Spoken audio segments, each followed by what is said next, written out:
नमस्कार, आप देख रहे हैं 4 PM। मैं हूं आपके साथ सिमरन। बिहार की राजनीति में इस समय भयंकर सियासी उठापटक जारी है। बीजेपी ने नीतीश कुमार को सत्ता से बाहर करने का पूरी तरह से प्लान बना लिया है और 2025 में बिहार में भी महाराष्ट्र वाला फॉर्मूला लागू करने वाली है। यानी जिसकी जितनी भागीदारी उसको उस हिसाब से पद और मंत्रालय मिलेगा, जिसको लेकर के बीजेपी ने अपनी मंशा जाहिर कर दी है। लेकिन नीतीश कुमार भी पीछे हटने के लिए तैयार नहीं है और वो सियासत के मंझे हुए खिलाड़ी हैं। सीएम बनने के लिए वो कभी भी पलटी मार सकते हैं और महागठबंधन के साथ मिलकर के फिर से सरकार बना सकते हैं, जिसके चलते बीजेपी अभी नीतीश के साथ में है।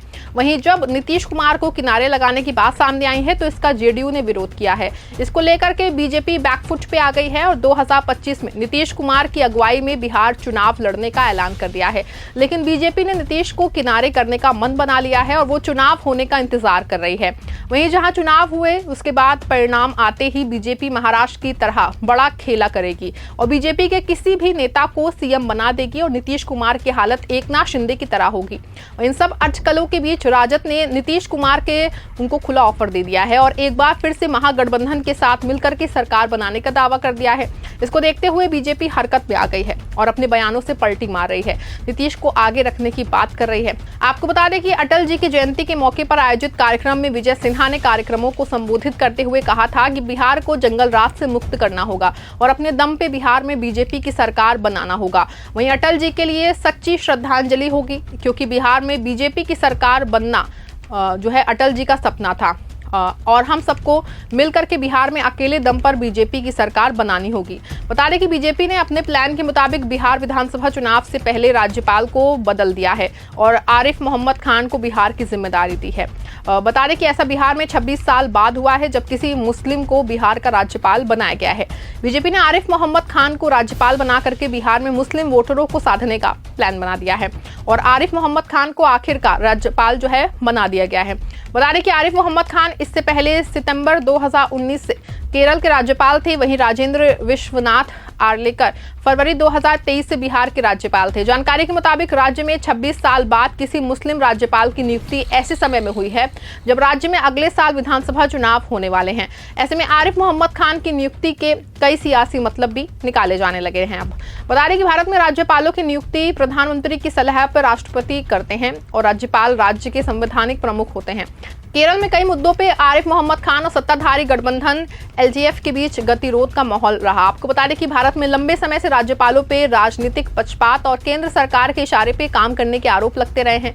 राज्य में चुनाव के दौरान अगर किसी राजनीतिक संकट जैसी स्थिति आती है और पार्टियों के बीच सरकार बनाने की स्थिति साफ नहीं होती, तब राज्यपाल तय कर सकते हैं कि कौन सी पार्टी सरकार बनाने के लिए सबसे अच्छी स्थिति में है। वही राजनीतिक उठापटक में राज्यपाल की भूमिका अहम होती है। बिहार जीतने के लक्ष्य और नीतीश कुमार को किनारे करने के लिए बीजेपी सही समय का इंतजार कर रही है। राज्यपाल के तौर पे आरिफ मोहम्मद खान की नियुक्ति इस लक्ष्य की तरफ बढ़ते कदमों में से एक है। ऐसे में सवाल ये उठता है कि आखिर आरिफ मोहम्मद खान की नियुक्ति राजनीति में टॉकिंग पॉइंट क्यों नहीं बनी है? क्या इससे मुस्लिम समुदाय को की वोटिंग पर असर पड़ेगा? क्या आने वाले दिनों में केरल जैसी कोई दुविधा से बिहार को गुजरना पड़ सकता है? बता दें कि राज्यपाल अब सिर्फ संवैधानिक पद नहीं रहा, बल्कि उसे सक्रिय रूप में काम करना पड़ा है। बिहार की बात करें तो यहाँ मुस्लिम वोटरों में एक बिखराव भी है, मकसद है और इस नियुक्ति के जरिए मुस्लिम वोट में बिखराव का फायदा नीतीश कुमार की जेडीयू को मिले। साथ ही आगामी चुनाव में अगर त्रिशंकु सरकार की स्थिति बनेगी तो उसमें राज्यपाल की अहम भूमिका हो जाएगी। बता दें कि बीजेपी कई निशाने एक साथ लगा रही है। मुसलमान वोटरों को आकर्षित करना, नीतीश कुमार को बांधे रखना और चुनाव में महागठबंधन की सरकार बन जाए तो केरल की तरह ही उसकी नाक में दम करके समानांतर सरकार चलाना। बता दें कि आरिफ मोहम्मद खान की नियुक्ति को मुस्लिम मतदाताओं को अपने पक्ष में लुभाने के मकसद के तौर पर देखा जा रहा है। जातीय जनगणना के मुताबिक बिहार में 17.78% लोग मुस्लिम समुदाय से आते हैं और मुस्लिम समुदाय की कुल आबादी में पसमानदा मुस्लिम 73% है। जाहिर तौर पे इस वोट बैंक को सभी पार्टियां अपने पाले में करना चाहती हैं। वहीं बीजेपी की अपनी छवि मुस्लिम विरोधी की है, लेकिन उसे गठबंधन साथी जेडीयू, लोजपा और अन्य दलों की छवि मुस्लिम विरोधी नहीं है। यानी आरिफ मोहम्मद खान के आने का फायदा चुनावी गणित में बीजेपी को अप्रत्यक्ष तौर पर मिल सकता है। दिलचस्प ये है कि बीते कुछ महीनों में मुस्लिम वोट बैंक बिहार की राजनीति के केंद्र में रहा है। पहले जनसुराज के संस्थापक प्रशांत किशोर के मुस्लिम नेताओं के बीच बढ़ी सक्रियता ने राष्ट्रीय जनता दल और जेडीयू को बेचैन कर दिया है।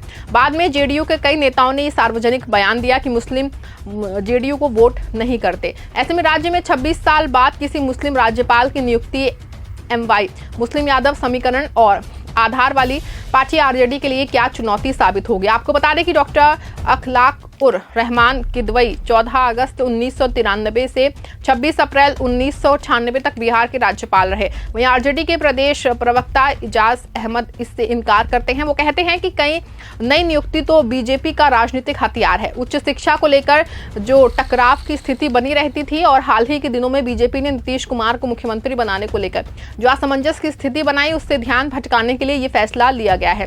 वहीं नए राज्यपाल की नियुक्ति पर जेडीयू प्रवक्ता नीरज कुमार ने बड़ा बयान देते हुए कहा कि नीतीश कुमार का ट्रैक रिकॉर्ड रहा है कि उन्होंने कभी किसी संवैधानिक संस्थाओं के कामकाज में हस्तक्षेप नहीं किया है। हमारी सरकार तो मुसलमानों की तालीम से लेकर के जो त्याग दिया गया उस पर योजनाएं चल रही हैं। जेडीयू के काम पर मुसलमान उन्हें वोट देते हैं। वहीं बिहार के लिए तो अच्छी बात है कि उससे एक विद्वान राज्यपाल मिला। इससे दूसरे किसी राजनीतिक चश्मे से देखे जाने की जरूरत नहीं है। लेकिन अपने बयानों के लिए सुर्खियों में बने रहने वाले आरिफ मोहम्मद खान की नियुक्ति को सामान्य लोकतांत्रिक प्रक्रिया से कहीं आगे की चीज बताया जा रहा है। आपको बता दें कि उत्तर प्रदेश के बुलंदशहर में 18 नवंबर 1951 को जन्मे आरिफ मोहम्मद खान 80 के दशक के बाद से ही सुर्खियों में बने रहे हैं। उन्होंने BA ऑनर्स अलीगढ़ मुस्लिम विश्वविद्यालय और LLB लखनऊ जो है विश्वविद्यालय से किया है। वो AMU स्टूडेंट यूनियन के महासचिव और अध्यक्ष रहे। 1977 में वो बुलंदशहर की सियाना सीट से विधायक चुने गए हैं। इसके बाद में 7वीं, 8वीं, 9वीं और 12वीं लोकसभा में सांसद रहे। Tax and contract, Quran and contemporary challenges किताब के लेखक आरिफ मोहम्मद खान राजीव गांधी और VP सिंह सरकार में ऊर्जा, नागरिक उड्डयन सहित कई मंत्रालयों के मंत्री रहे। साल 1986 के चर्चित शाह बानो केस मामले में तत्कालीन राजीव गांधी सरकार से आरिफ मोहम्मद खान ने इस्तीफा दे दिया था। इस मामले में सुप्रीम कोर्ट ने तलाक देने वाली मुस्लिम महिलाओं को इज्जत का समय गुजारने के बाद भी गुजारा भत्ता मिलने के हक में फैसला सुनाया था। सुप्रीम कोर्ट का फैसला पलटने के लिए राजीव गांधी सरकार संसद में विधेयक लाई थी और इसका विरोध आरिफ मोहम्मद खान ने किया। बाद में वो 1989 में जनता दल से और 1998 में बहुजन समाज पार्टी से सांसद रहे।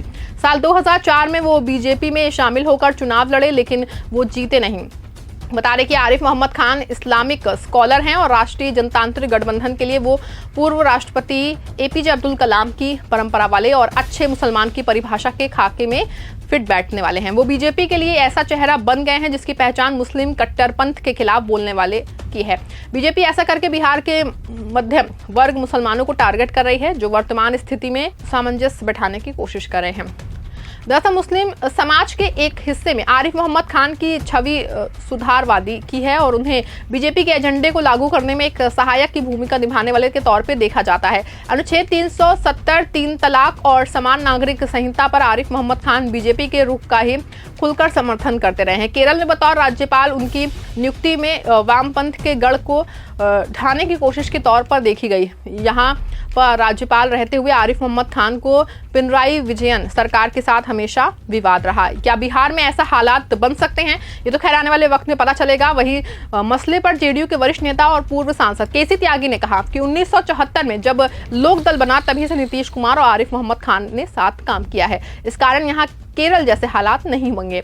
अब देखना होगा कि बीजेपी अपने नीतीश को हटाने की रणनीति में कितना सफल होती है, ये तो आने वाले वक्त पर चल पाएगा। इस खबर में बस इतना ही। आप देखते रहें 4 PM। धन्यवाद।